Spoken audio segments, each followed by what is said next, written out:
Jane Austen ingliz adabiyoti tarixida alohida o'ringa ega bo'lgan buyuk yozuvchi.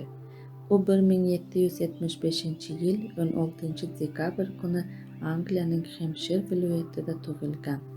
Jane 8 nafar farzandli oilada o'sgan. Otasi ruhoniy bo'lib, uyida juda boy kitobxona mavjud edi. Ana shu kitoblar Jane Austenning kelajakda yozuvchi bo'lib yetishiga katta rol o'ynagan.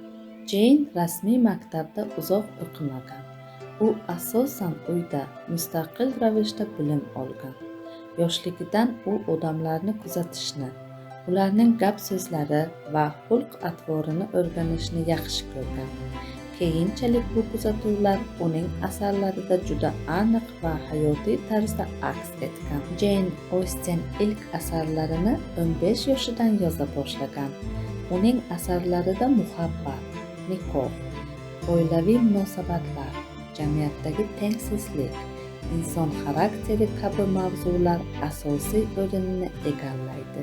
Jane Austenning mashhur asarlari Andisha va g'urur, Aql va hissiyot, Nortenger abadligi, Emma, Mansfield bog'i.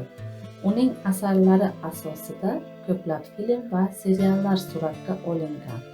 Jane Austen asarlari hozirgi kunda ham butun dunyoda sevib o'qiladi. Qiziqarli jihati shundaki, Jane Austen hayoti davomida mashhur bo'lmagan. Uning kitoblari avval muallif ismisiz nashr qilingan. Faqat vafotidan keyin u haqiqiy shuhratga erishgan. Jane Austen 1817-yilda 41 yoshida vafot etgan. Jane Austen oddiy hayotni chiroyli so'zlar bilan tasvirlay olgan, inson qalbini chuqur tushungan buyuk yozuvchidir.